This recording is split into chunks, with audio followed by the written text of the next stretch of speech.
caffeine consumption, both in Asian and Western populations, appears to protect against the development of Parkinson's disease. But what if you already have it? A new study found that giving folks the equivalent of about 2 cups of coffee a day worth of caffeine significantly improves symptoms of the disease. Of course, there's only so much you can charge for coffee, so drug companies took caffeine and added a side group so they could patent it into new drugs, which appear to work no better than plain caffeine, which is dramatically cheaper and probably safer. Similarly, other plant foods, such as berries, may be protective, and plant-based diets in general may help prevent Parkinson's.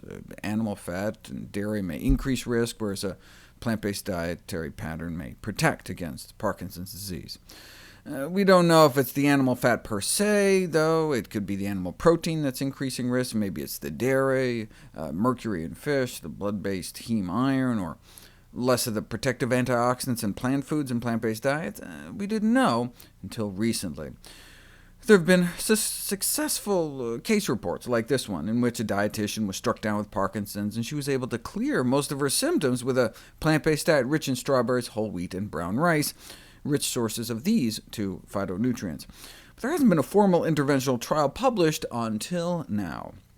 At its root, Parkinson's is a dopamine deficiency disease because of a die-off of dopamine-generating cells in the brain.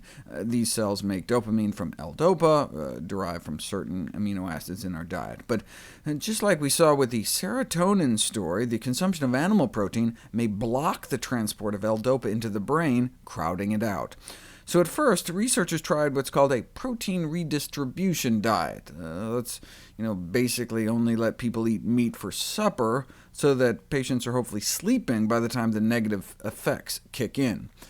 But researchers didn't consider cutting out animal products altogether until it was discovered that fiber consumption naturally boosts L-DOPA levels.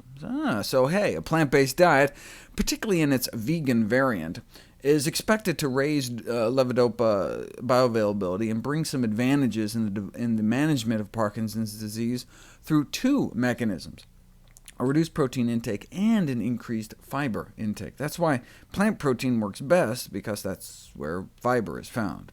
So they put people on a strictly vegan diet, keeping beans towards the end of the day, and indeed found a significant improvement in symptoms.